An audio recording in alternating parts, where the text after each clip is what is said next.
شا نه ولا نبي علیه السلام په سترګو لاس مبارک ایښود دی داسې ګوري چې څوک من هو دا څوک دی او نبي علیه السلام ولا زور ورکوي او مسکی کېږي چې تا خو زه ونه لیدم او دې نه پېژندم اخره کې د دې سترګو دې ګوټ کې ورته پته ولګېده چې وایي دا خو نبي علیه السلام زما شاته ناست دی او ما نه لاس راته وکړی دی ټوکې را سره کوي خوش طبیعتي را سره کوي نو داسې چل وکړم د شاته نه لاس ته وکړل او پیغمبر علیه السلام مبارک د ملا نه ته وکړل او ځان پورې را جوخ کړ او دا خپله خېټه سینې ورپورې مږله نبي علیه السلام خو پوه شو چې د خو پېژنم لاس یې ترې لر کړل ویې خندل نو په سر یې ولې لاس کېښود وایي دا مرۍ خرڅوم په 100 پیسو بیلی حالانکې مرۍ نو ټوکه یې کوله او ورته څه وایي وایي صاحب ما مه خرڅوه ورې زه رنګ مې خشته نه دی نو کوټه یم درته مې بیا څوک را واپس کړي که دې خرڅ کړه ما به مې راته واپس کړي ورې کوټه به وخېږم نبي علیه السلام مبارک ورته څه وایي وایي ټیک ته که د خلکو په نس کوټه ولكن عند الله لست بکاسد د خدای په نس کوټه نه ګورې د الله په نس کاری دا ګوره څونه خوش طبیعتي دی دا خشته مزېدار ښکلي اخلاق د مشرانو سره ښکلي اخلاق چېرته د سپینګیري نه نبي علیه السلام په لاره مخکې نه لیدلي د ماشومانو سره خشته ښکلي اخلاق یو ماشوم فرمایي وایي ما ته اوس هم د نبي علیه السلام هغه خوشطبي یاده ده وایي په خوله مبارکه کې اوبه واچولې او یې خولې هغه اوبې په خوله کې اوړقولې راوړقولې او دا چلې وکړه هغه اوبې د ما په دې مخ باندې راوویستلې وایي اوس هم راته هغه منظر یاد دی د نبي علیه السلام بوډاګانو سم یو ښځه ورته راله وایي ما ته دعوا وکړه چې ما الله جنت ته بولي نبي علیه السلام ورته وفرمایل وایي بوډاګانې خو به جنت ته نه ځي ښځه په ژړا شوه چې هسې دا مونځونه کوم دا تندي سلومه چې بوډۍ جنت ته نه ځي چې په ژړا شو نبي علیه السلام پوه شو ترورې مه ژاړه بوډیګانې به جنت ته نه ځي تا به خدای پاک ځوانه کې پیغله به دي کې نو جنت ته به ځې بوډۍ به نه دي پیغله کېږي یو بل سړی راغی د الله رسوله ما یو اوښ راکړه په سفر ځم ورچوېدله د اوښ یو بچی ورکړه د اوښ بچی وله ورکړه سړی وایي صاحب د اوښ په بچي څه کوم اوښ غواړم چې په سفر پې لاړ شم ولې اوښ وایي د اوښ بچی نیسم اوښ در کوم که دا د نبي علیه السلام مبارک مجلس کې به یې ښکلې خندا کوله خو دا قهقهې او دا غرض وروسته سره خنداګانې دا نه خوش طبیعتي به یې کوله مسکا به یې کوله د ملګرو سره خوش طبیعتي چې ورته څه ته وایي چې ملګري هم پې خوشحاله شي او نبي علیه السلام هم پې خوشحاله دا تنګ تروش طبیعت د نبي علیه السلام نو چې تندي له 15 غوټې ورکړي په کور کې دننه قسم په الله عایشه صدیقه رضی الله عنها فرمایي موږ سره به د کور کار کوو د کور چې موږ څه خدمت کوو باقاعده په خپل کور کې نبی علیه السلام مبارک جارو هم راښکلې ده خو چې بانګ به وي هر څه به په ځای پرېښودل جومات ته به روان شو دا څومره مزېدار او خشته اخلاق یو مشرک کافر و د نبی علیه السلام میلمه شوی خو هغه کافر د بېعزتۍ په خیال راغلی چې هغه میلمه شو نبی علیه السلام مبارک ورته یو بستره واچوله هغه خوب وکړ او سار چې پاسېد نو هغې کافر د نبي علیه السلام په هغه مبارکه بستره د پاسه اودسمات یې وکړ لوی اودسمات او لاړ دې غرض باندې راغلی و چې د بېعزتي وکړي چې نبي علیه السلام مبارک د کور نه راووت چې دا میلمه دې راغلی دی چې ویې ګورم چې څه خوراک مراک وله راوباسم چې ویې کتل کوټه کې څښا ډډوزې دی چې بسترې ته وکتل په هغې لوی اودسمات یې پروت اوهو خفه شو چې میلمه له خو ما میلمستیا راایستله شپې را سره وکړه او دا خو ده په بستره د پاسه اودسمات یې کړی خو میلمه چې کله ته په تلوار او چې هسې نه راباندې راونځي نو توره ته یېره شوې وه او لاړ چې ویې کتل توره پرته وه اوس که بل سړی وي کور به یې څونه غوبل جوړ کړی چې راشه شابه هله بستره پاکه کړې او دا دغه ووینځي او دا دی هغه دی 9 بیبیانې وې دغه وخت کې د نبي علیه السلام لیکن په خپلو لاسونو مبارک وې هغه صفایي شروع کړه بیبي ته نه وایي چې راشه دا حالانکې قربانېدې به دې بیبیانې دا ورته نه وایي چې راشه دا پاک دی په خپلو لاسو مبارک وې هغه دا کافر مشرک هغه ګندګي پاکول شروع کړل ګوره کم مبارک لاس دی هغه مشرک چې کافر څه منځې لاړ چې او لکه توره رانه یېره شوه نو غلی غلی را روان شو چې ورېږه نبي علیه السلام به لا نه راوتي نو توره به غلی راوالم نو راتښتم نو چې دروازې سینګ کله وکړه په نبي علیه السلام مې سترګې ولګېدې او نبی علیه السلام مبارک لګیا دی د هغه بستره پاکوي چې سترګې ور مخامخ شوې حق دک ودرېد اوس ګوره که بل سړی وی که نه دا قطوره به یې ورپسې راغېښتې وه چې ودرېږه چې اوس دې زوړ قندار ته ورسوم چې ته بیا نه کې. ما دې مېلمستیا وکړه او ټوله شپه دې خوب وکړو او چې تلې دا چل دې وکړو ودرېږه برابر وم. لیکن نبی علیه السلام مبارک څه کوي وروره وی ولې وی صاحب دا توره رانه پاتې شو. بس هم پوه شو نبی علیه السلام هم پوه وی ها دا توره دې واله ده ایسې ورته ونه بس د کافر په دروازه کې ودرېد. کلک یې نبي علیه السلام د مټه ونیو الله رسول پاک زه راغلی یم په دې خیال وم چې ستا بېعزتي وکړم مې هم کړه ټوله رانه یېره شوه هغې پسې راغله. خو ستا دې خوی او اخلاقو ته چې ګورم دا د دروغجن سړي خوی او اخلاق نه دي. بس ما ته پته ولګی چې ته رښتونی پیغمبر پاسه صاحب دا خپله ګندګي زه په خپله پاکوم. نه نه ته مېلمې ځه نه نه داسې چې ته کېږي د ټولو نه مخکې خو لاس را دې خوا که چې بیعت در سره وکړم په ټکي رب العالمین هغه کافر مسلمان دا خشته اخلاق دا یاد وساتئ روم د صحابه کرامو چې دا څومره شمېر او تعداد دی په دې کې اکثر صحابه دا ګوره د نبي علیه السلام او د صحابو د اخلاقو د وجې نه مسلمانان شوي. د مسلمان اخلاق چې اخلاقي نو کافر به مسلمانوي او د مسلمان اخلاق چې خراب شي نو مسلمان به کافر. نن زمونږ اخلاق کم دی ته رسېدلي رښتیا وایه نن خپل مسلمان دی د پلار قدر نشته د رور قدر نشته د ګاونډي عزت نشته ښځې سره کور کې ژوند خراب د ښځې خاوند سره ژوند خراب په ګاونډ کې د یو بل سره زندگی خرابه بد اخلاقي شروع ده د زمیدار د مالک سره او د مالک د زمیدار سره بد اخلاقي شروع ده د کرایهدار او د همسایه د مالک سره او د مالک د هغې سره بد اخلاقي شروع ده د الله سره زموږ بد اخلاقي شروع ده د خدای د کور سره بد اخلاقي نه ده شروع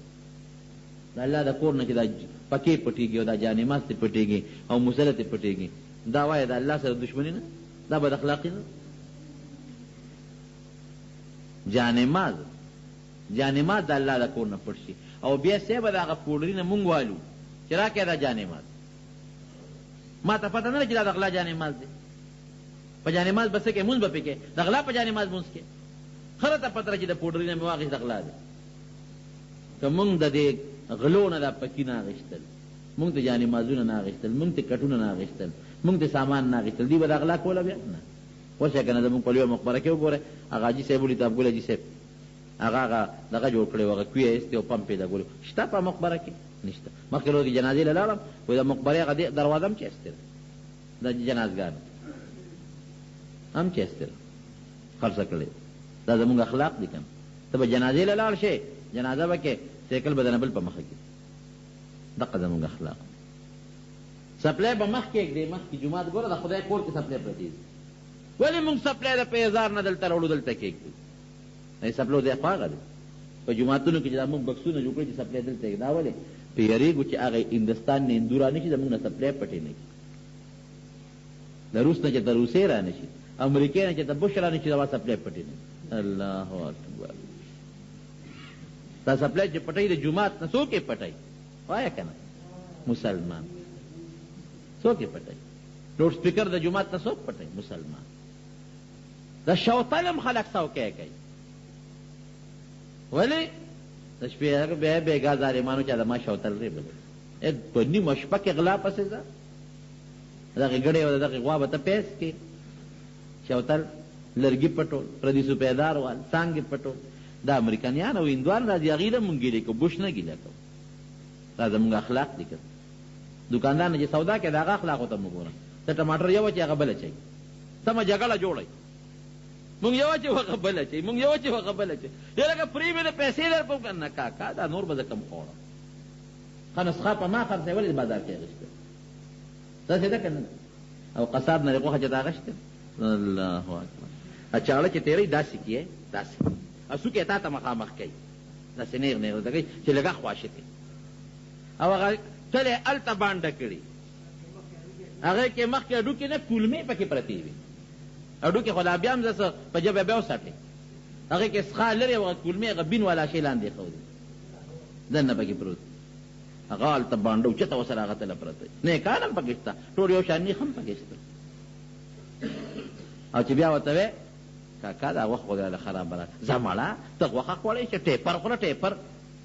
ښه به دې لا وبه دې شرموي خدای پاک اوس ده سره څه کوي ما په خپل یو ځل سیوان اخیستي و، ډېره زمانه وشو، او هغه دکاندار ته مې وویل چې وروره ریټ ستا په خوښه او سیوان ما ته وی مولوي صاحب چې زما په خوښه ریټ یې پکې ځان له غونډ کړه. یو مې راواخېست، خشته مدیدار ګوته یې مې ډکه کړه، کور ته مې راوړه. چې کور ته مې راوړه هغه ما سیوان چې وسپړدل، وایي دا دې څه بېکاره شی راوړي. ما خو پکې ټول کړه او د دکاندار د خوښې په نرخ دوی ټول د څښا راوړي چې مې وکتل یو پکې روغ نو، ټول څښه و. یا خدای لار کې څښا شو، بدل شو چا سره، دا څه وشو. ما خو پکې خشته مدیدار سیوان کتل، دا څه مصیبت. بیا راته بل چا وی چې دا دوی د دې څښا و ګوته یې ډکه کړي ځان سره یې ښه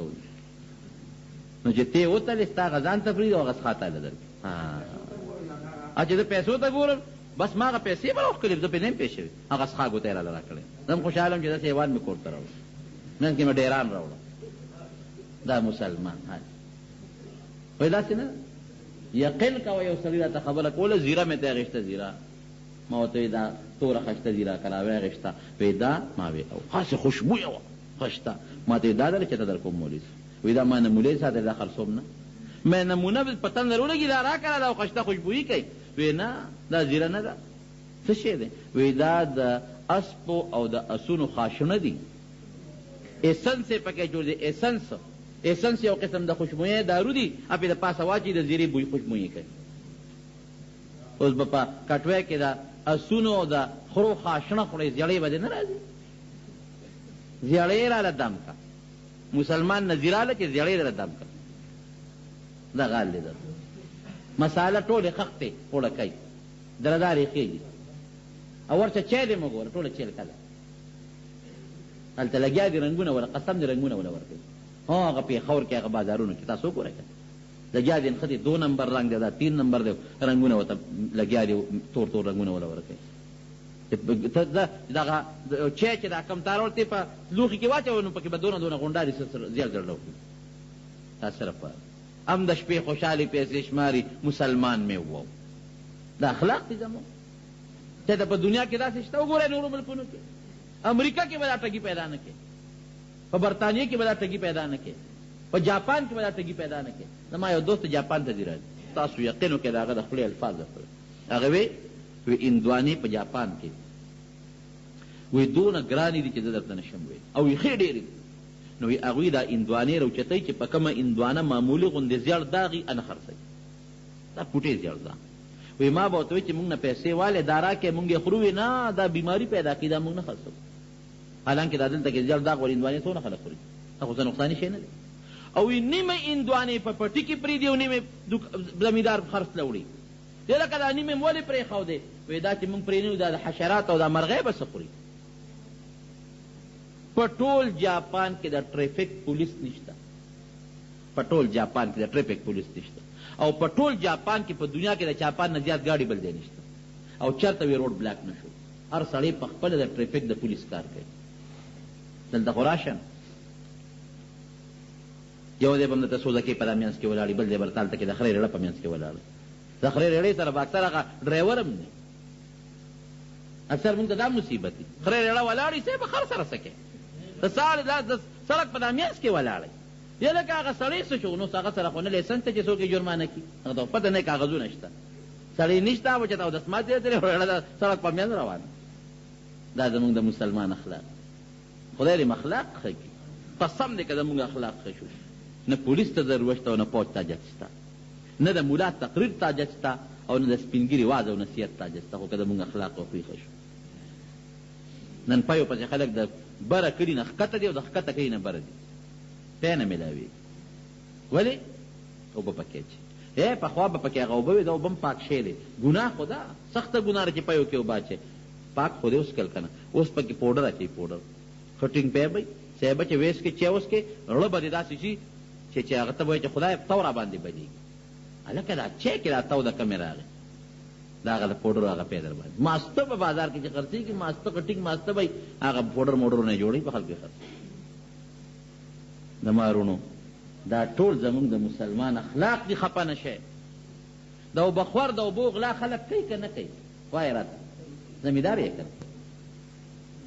یو به دلته اوبخور کوي، بل به شاته په ناقره چکر ډګوي چې څوک را باندې اوبه بندې نه کړي. دا زمونږ